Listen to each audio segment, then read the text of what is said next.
പ്രിയ ദൈവമക്കളെ, യേശുക്രിസ്തുവിൻ്റെ നാമത്തിൽ ഞാൻ നിങ്ങൾക്ക് എൻ്റെ സ്നേഹവന്ദനം അറിയിക്കുകയാണ്. വീണ്ടും ദൈവസന്നിധിയിൽ ആയിരുന്നു കൊണ്ട് ദൈവനാമത്തെ സ്തുതിക്കുവാനും മഹത്വപ്പെടുത്തുവാനും അതിലുപരിയായി ദൈവത്തിൻ്റെ വചനങ്ങളെ ചിന്തിപ്പാൻ തക്കണം എനിക്ക് ലഭിച്ച അവസരത്തിനായിട്ട് ഞാൻ ദൈവത്തെ സ്തുതിക്കുകയാണ്. ഇസ്രായേൽ ജനങ്ങൾ മിസ്രയിൽ നിന്ന് യാത്ര പുറപ്പെട്ട കാനാനിലേക്ക് ഇങ്ങനെ പ്രവഹിച്ചു കൊണ്ടിരിക്കുകയാണ്.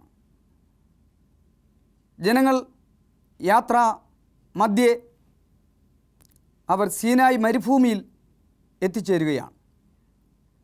സീനായി മരുഭൂമിയിൽ എത്തിച്ചേർന്നതായ ദൈവത്തിൻ്റെ ജനം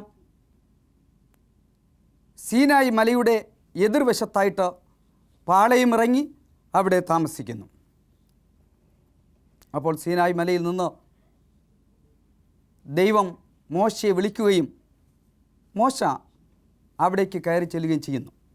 അവിടെ വെച്ച് ദൈവം മോശയോട് നിരവധി ന്യായപ്രമാണങ്ങളും നിയമങ്ങളും അതുപോലെ തന്നെ ഉടമ്പടികളും വിവിധങ്ങളായ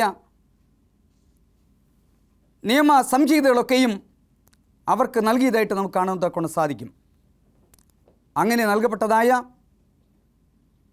നിയമങ്ങളുടെയും ന്യായപ്രമാണങ്ങളുടെയും നീതിന്യായ നിയമങ്ങളുടെയും കൂട്ടത്തിൽ ഏറ്റവും പ്രധാനപ്പെട്ട ഒന്ന് ദൈവം ഇസ്രായേൽ ജനങ്ങൾക്ക് നൽകിയതായ 10 കൽപ്പനകളാണ്.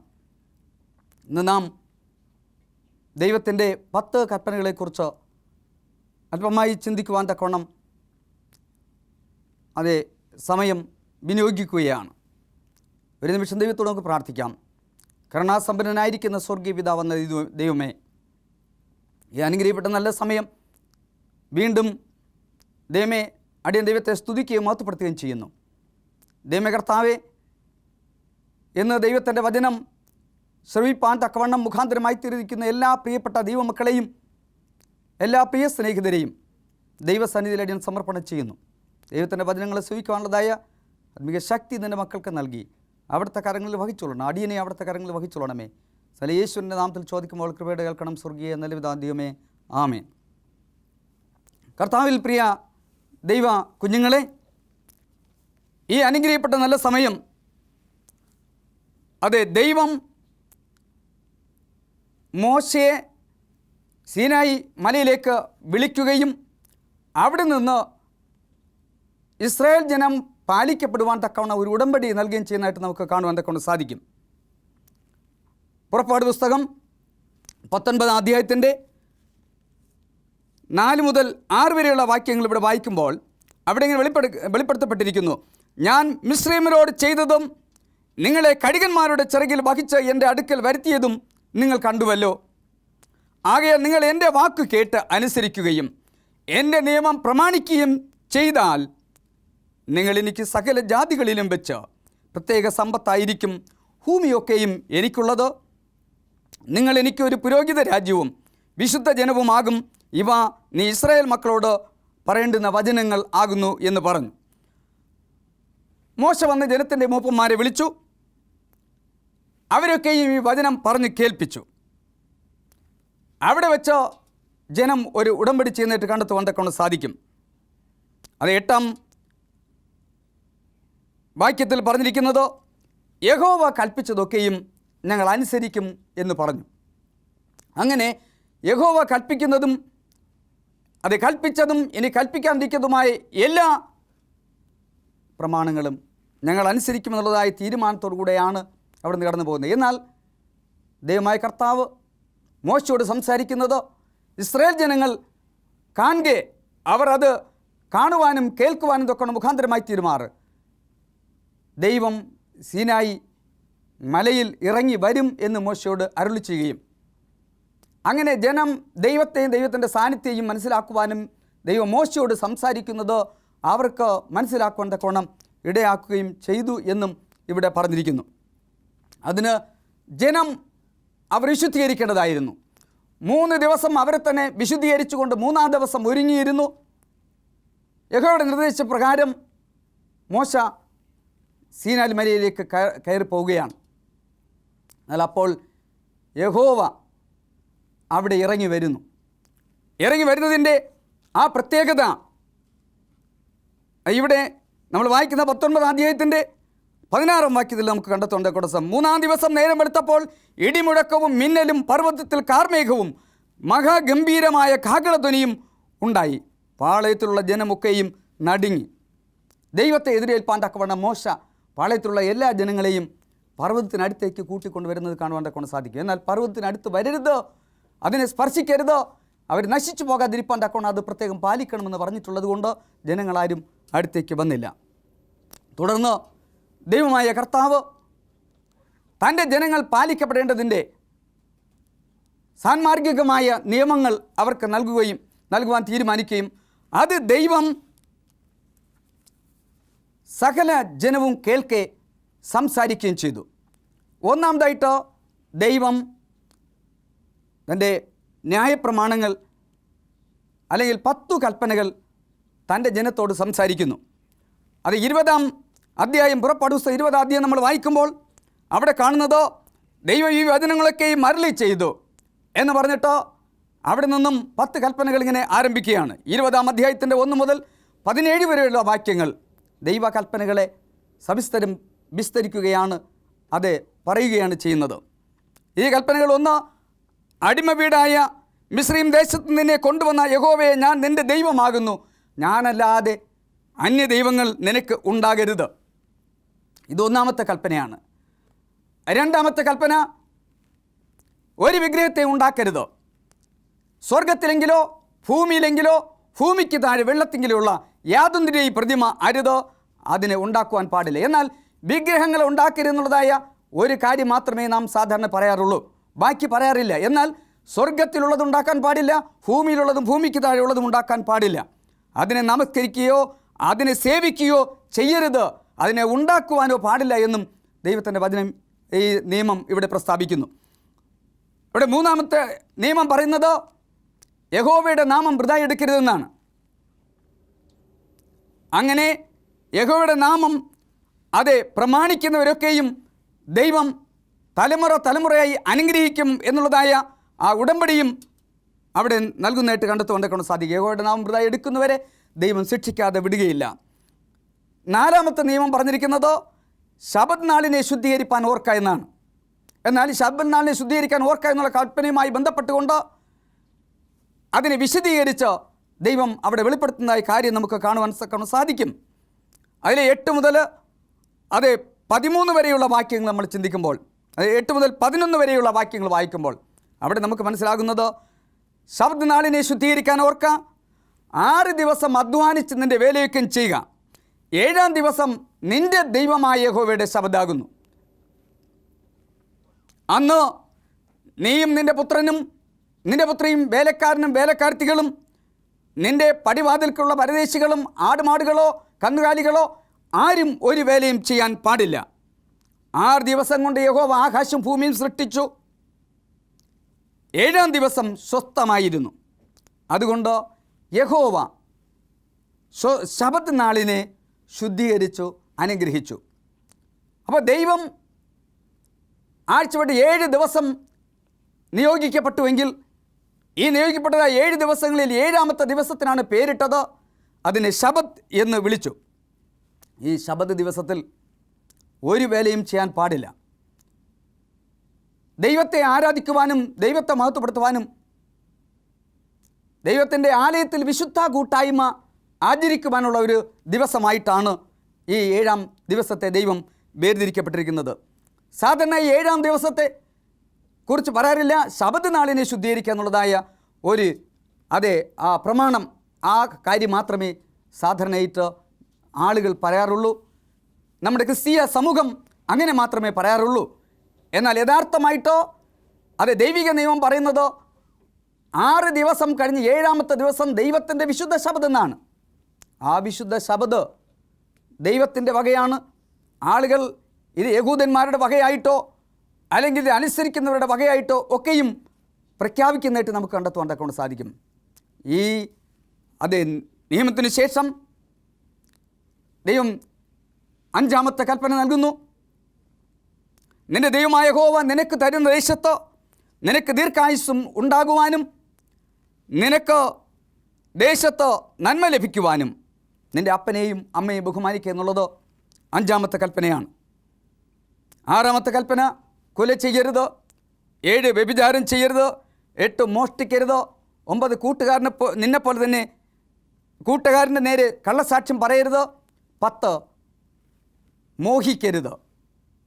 മോഹിക്കരുതിൻ്റെ കൂട്ടുകാരനുള്ള വസ്തുക്കളോ ഏതൊന്നും തന്നെ മോഹിക്കാൻ പാടില്ല എന്നുള്ളതായിരുന്നു കൽപ്പന.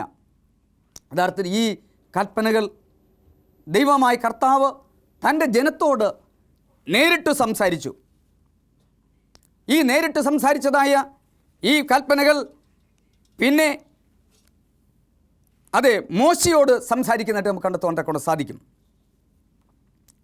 അത് മോശയോട് സംസാരിച്ച പുറപ്പാട് പുസ്തകം 24-ാം അധ്യായത്തിൻ്റെ 3-ാം വാക്യത്തിൽ മോശയോട് പറഞ്ഞത് മോശ ഇത് കേൾക്കുകയും മോശ ജനങ്ങളോട് അറിയിക്കുകയും ചെയ്യുന്നതായിട്ട് കണ്ടെത്തുവാൻ സാധിക്കും. ആദ്യം യഹോവയായ ദൈവം നേരിട്ട് ജനത്തോട് അറിയിച്ചു. 2 മോശ മുഖാന്തരം ജനങ്ങളോട് അറിയിച്ചു. 3-ാമതായിട്ട് പുറപ്പാട് പുസ്തകം 24-ാം അധ്യായത്തിൻ്റെ 4-7 വാക്യങ്ങൾ വായിക്കുമ്പോൾ അത് മോശ എഴുതി വയ്ക്കുകയും ജനങ്ങളുടെ മുമ്പാകെ വായിക്കുകയും ചെയ്തു. അപ്പോൾ ജനമൊക്കെയും ഞങ്ങളിത് അനുസരിച്ചു കൊള്ളാമെന്ന് ഉടമ്പടി ചെയ്യുകയും ചെയ്തു.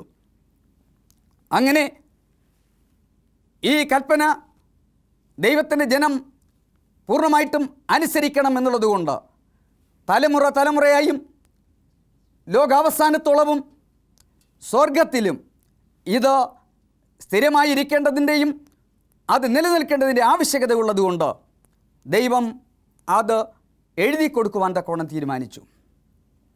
അങ്ങനെ മോശയെയും അതുപോലെ തന്നെ യോശുവയും മോശയെ തൻ്റെ പർവ്വതത്തിലേക്ക് ക്ഷണിക്കുകയാണ്. അപ്പോൾ യോശുവയും കൂടെ കടന്നു പോകുന്നു. എന്നാൽ യോശുവ പർവ്വതത്തിൻ്റെ മുകളിൽ ദൈവസന്നിധിയിൽ കയറുന്നില്ല.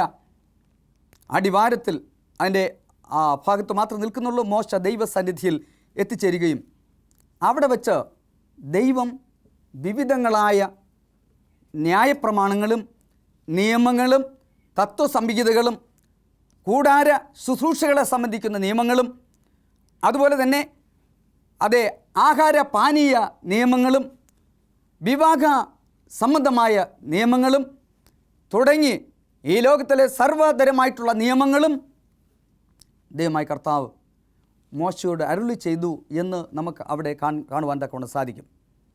അങ്ങനെ മോശ ദൈവത്തോടുകൂടെ സീനായി പർവ്വതത്തിൽ 40 ദിവസം അവിടെ ഉണ്ടായിരുന്നു എന്നുമാണ് നമുക്ക് മനസ്സിലാക്കാൻ തക്കവണ്ണം സാധിക്കുന്നത്. 40 ദിവസം കഴിഞ്ഞ് ദൈവം എഴുതിക്കൊടുത്തതായ ന്യായപ്രമാണങ്ങളുമായിട്ട് മോശ ഇറങ്ങി വരുന്നതായിട്ട് നമുക്ക് കണ്ടെത്തുവാൻ തക്കവണ്ണം സാധിക്കും. അതുകൊണ്ട് 31-ാം അധ്യായത്തിൻ്റെ പുറപ്പാട് പുസ്തകം 31-ാം അധ്യായത്തിൻ്റെ 18-ാം വാക്യം നമ്മൾ വായിക്കുമ്പോൾ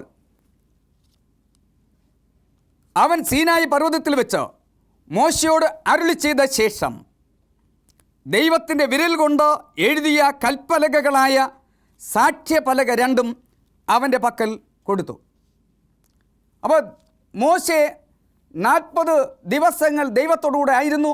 അവിടെ വച്ച് എല്ലാവിധമായ ന്യായപ്രമാണങ്ങളും നിയമങ്ങളും നീതിന്യായങ്ങളും ഒക്കെയും ദൈവം മോശയോട് പറഞ്ഞു കേൾപ്പിച്ചു. മോശ അതൊക്കെയും എഴുതിയെടുക്കുകയാണ് ചെയ്തത്. അതിനെ എഴുതിയെടുക്കുന്നതോടൊപ്പം തന്നെ ദൈവം തന്നെ രൂപപ്പെടുത്തി കൊത്തിയുണ്ടാക്കിയതായ 2 കൽപ്പലകകളിൽ ദൈവത്തിൻ്റെ നിയമമായ 10 കൽപ്പനകളും ആ കൽപ്പനകളിലെ ഈ 2 കൽപ്പനകളിലും 2 പുറവുമായിട്ട് എഴുതി കൊടുത്തതായി നമുക്ക് ഇവിടെ കാണുവാൻ തക്കവണ്ണം സാധിക്കും.